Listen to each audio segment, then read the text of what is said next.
Silicon ಸಿಟಿಯಲ್ಲಿ honey trap ಗ್ಯಾಂಗ್ಗಳ ಹಾವಳಿ ಜೋರಾಗಿದೆ. ಅದರ ಮುಂದುವರೆದ ಭಾಗವಾಗಿ ಮನಿ ಟ್ರ್ಯಾಪ್ ಎಂಬ ಹೊಸ ದಂಧೆ ಶುರುವಾಗಿದೆ. ಮುಗ್ಧ ಯುವಕರನ್ನ, ಅದರಲ್ಲೂ ವಿಶೇಷವಾಗಿ ಸಾಫ್ಟ್ವೇರ್ ಇಂಜಿನಿಯರ್ಗಳನ್ನ ಟಾರ್ಗೆಟ್ ಮಾಡ್ತಾ ಇರುವ ಈ ಗ್ಯಾಂಗ್ ಕ್ಷಣಾರ್ಧದಲ್ಲಿ ಸಾವಿರಾರು ರೂಪಾಯಿ ಲೂಟಿ ಮಾಡ್ತಾ ಇದೆ. ಈ ಗ್ಯಾಂಗ್ನ ಮೊದಲ ಅಸ್ತ್ರವೇ ಟೆಂಡರ್ನಂತಹ ಡೇಟಿಂಗ್ ಆಪ್ಗಳು. ಸುಂದರ ಯುವತಿಯರ ಫೋಟೋ ಬಳಸಿ ಯುವಕರನ್ನ ಸೆಳೆಯಲಾಗುತ್ತದೆ. ಮೊದಲು ಪರಿಚಯ ಮಾಡಿಕೊಳ್ಳುವ ಯುವತಿಯರು ಬಳಿಕ ನೈಸ್ ಆಗಿ ಪ್ರೀತಿಯ ಮಾತುಗಳನ್ನಾಡಿ ನಂಬಿಕೆಯನ್ನ ಗಳಿಸ್ತಾರೆ. ನಾವಿಬ್ಬರು ಮೀಟ್ ಮಾಡೋಣ ಎಂದು ನಂಬಿಸಿ ತಾವೇ ಒಂದು ಪಬ್ ಲೊಕೇಶನ್ ಕಳಿಸ್ತಾರೆ.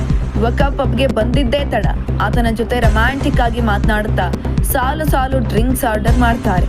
ಕೇವಲ 20 ಅಥವಾ 30 ನಿಮಿಷಗಳಲ್ಲಿ 4 ರಿಂದ 5 ಟಕೀಲಾ ಶಾಟ್ಸ್ ಕುಡಿದು ವಾಶ್ರೂಮ್ಗೆ ಹೋಗಿ ಬರ್ತೀನಿ ಎಂದು ಎಸ್ಕೇಪ್ ಆಗ್ತಾರೆ. ಇತ್ತೀಚೆಗೆ ಬೆಂಗಳೂರು ಭಾಗದ ಪಬ್ ಒಂದರಲ್ಲಿ ಇಂತಹದ್ದೇ ಘಟನೆ ನಡೆದಿದೆ. ಸಾಫ್ಟ್ವೇರ್ ಇಂಜಿನಿಯರ್ ಒಬ್ಬರಿಗೆ ಪಬ್ ಸಿಬ್ಬಂದಿ ಬರೋಬ್ಬರಿ 65,000 ರೂಪಾಯಿ ಬಿಲ್ ನೀಡಿದ್ದಾರೆ. 4-5 ಶಾಟ್ಸ್ಗೆ ಇಷ್ಟೊಂದು ಬಿಲ್ ಕಂಡು ಟೆಕ್ಕಿ ಗಾಬರಿಯಾಗಿದ್ದಾರೆ. ಪ್ರಶ್ನೆ ಮಾಡಿದ್ರೆ ಬಿಲ್ ಕಟ್ಟು ಇಲ್ದಲೇ ಇದ್ರೆ ಪೊಲೀಸರನ್ನ ಕರೆಸ್ತೇವೆ ಎಂದು ಪಬ್ ಸಿಬ್ಬಂದಿ ಬೆದರಿಕೆ ಹಾಕಿದ್ದಾರೆ.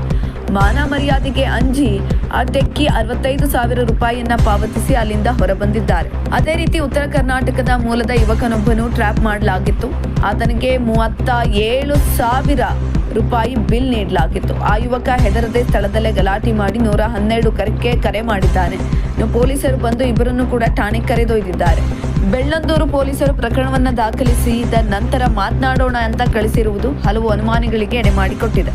ಇನ್ನು ಘಟನೆ ನಡೆದು 4-5 ದಿನಗಳಾದರೂ ಈ ಸಂಬಂಧ ಪೊಲೀಸರು ಯಾವುದೇ ಎಫ್ಐಆರ್ ದಾಖಲಿಸಿಲ್ಲ. ಈ ಮನಿ ಟ್ರ್ಯಾಪ್ ದಂಧೆಯ ಹಿಂದೆ ಪಬ್ ಮಾಲೀಕರು, ಕಿರಾತಕ ಯುವತಿಯರು ಮತ್ತು ಕೆಲ ಪೊಲೀಸರು ಶಾಮೀಲಾಗಿದ್ದಾರೆಯೇ ಎಂಬ ಅನುಮಾನ ಸಾರ್ವಜನಿಕರಲ್ಲಿ ಮೂಡಿದೆ.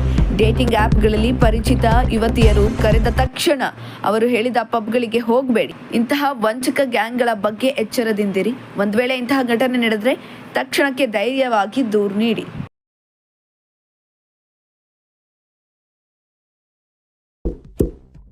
ಇಂತಹ ಇನ್ನಷ್ಟು ವಿಡಿಯೋಗಳಿಗಾಗಿ ಲೈಕ್ ಮಾಡಿ, ಫಾಲೋ ಮಾಡಿ, ಶೇರ್ ಮಾಡಿ.